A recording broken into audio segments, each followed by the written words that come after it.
নমস্কার বন্ধুরা, আমার জগা খিচুড়িতে তোমাদের সবাইকে স্বাগত জানাই। বন্ধুরা, আজকে আমি তোমাদের সঙ্গে আবারও নিরামিষ একটা রেসিপি শেয়ার করব। তো আজ আমি তোমাদের সঙ্গে ছানার ডালনার রেসিপি শেয়ার করব। এই ছানার ডালনাটা বানানো খুবই সোজা। তাহলে চলো কিভাবে আমি ছানার ডালনাটা বানাচ্ছি দেখে নাও।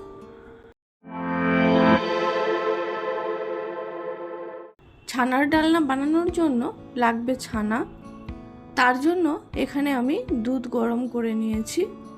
দুধটা এক দুবার ভালোভাবে ফুটে উঠলেই ওটাকে নামিয়ে নিয়েছি। খুব বেশি কিন্তু দুধটাকে ফোটাইনি। যাই হোক, দুধটা এখন গরমই আছে।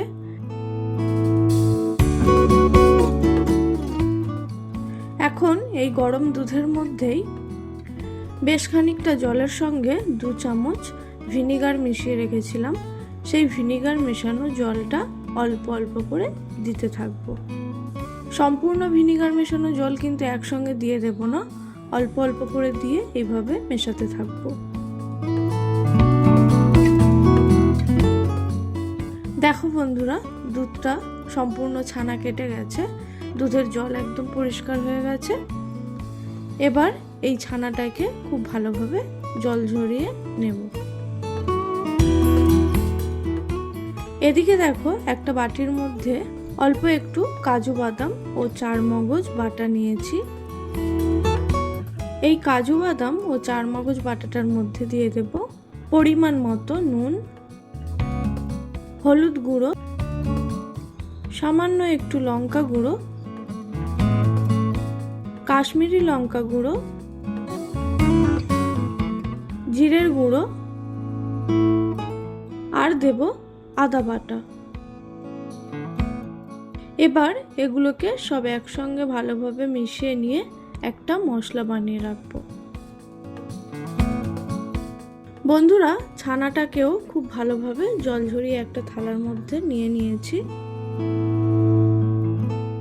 এখন এই ছানাটাতে আরো একটু টেস্ট আনার জন্য এর মধ্যে দিয়ে দেব পরিমাণ মতো নুন,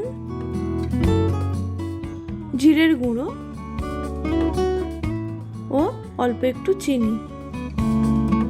এবার এই মশলাটার সাথে ছানাটাকে খুব ভালোভাবে মথে নেব।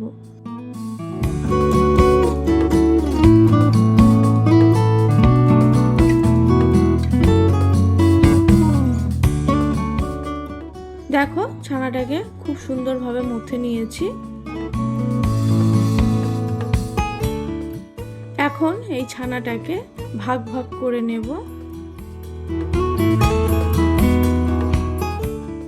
এবার এটাকে গোল গোল করে একটা শেপ দিয়ে নেব। তো সবগুলো ছানাকে এইভাবে গোল শেপ দিয়ে নিয়েছি। এখন চলো রান্নাটা করব। তার জন্য কড়াই চাপিয়ে দিয়েছি। কড়াইয়ের মধ্যে দিয়ে দেব বেশ খানিকটা সর্ষের তেল। তেল গরম হলে ছানাগুলোকে এক এক করে দিয়ে ভেজে নেব।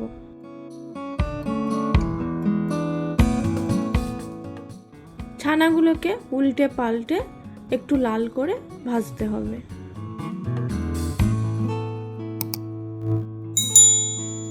বন্ধুরা, ছানাগুলোতে সুন্দর একটা কালার চলে এসছে। এবার ছানাগুলোকে উঠিয়ে নেব।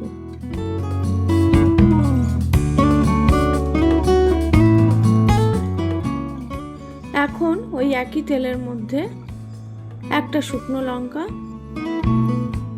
একটা দারচিনি, 3টে এলাচ, একটা তেজপাতা, অল্প একটু গোটা জিরে ও সামান্য পরিমাণ হিং ফোড়নে দেব। গোটা মশলাগুলোকে একটু নাড়িয়ে চাড়িয়ে নেব। এখন ওর মধ্যে দিয়ে দেব আগের থেকে বানিয়ে রাখা মশলাটা। মশলাটাকে দেওয়ার পর কিছুক্ষণ নাড়িয়ে চাড়িয়ে নেব।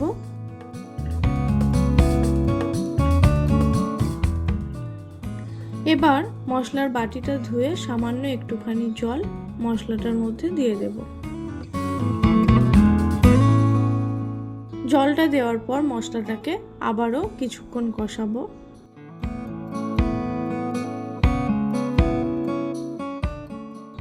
এখন দেখো মশলাটার থেকে তেল ছেড়ে দিয়েছে। এখন এর মধ্যে পরিমাণ মতো জল দিয়ে দেব।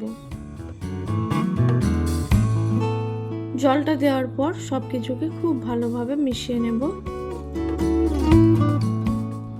ঝোলটা ফুটে উঠলে ওর মধ্যে ভেজে রাখা ছানাটা তুলে দেব।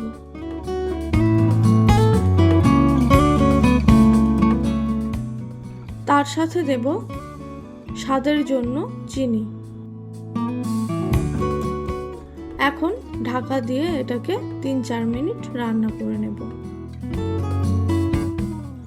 4 মিনিট পর ঢাকনাটা খুললাম। ছানার ডালনাটা প্রায় হয়ে গেছে। নামানোর আগে এর মধ্যে দিয়ে দেব গরম মশলা গুঁড়ো। গরম মশলা গুঁড়োটা দিয়ে মিশিয়ে নিলেই রেডি ছানার ডালনা। বন্ধুরা, তোমরা চাইলে গরম মশলার সাথে সামান্য একটু ঘিও দিতে পারো। চলো ছানার ডালনাটাকে একটা পাত্রে উঠিয়ে নিই। কি বন্ধুরা, খুব সহজ একটা রেসিপি ছিল তো। তোমরা অবশ্যই বাড়িতে ছানার ডালনাটা বানিয়ে খেও, খেতে অসাধারণ হয়।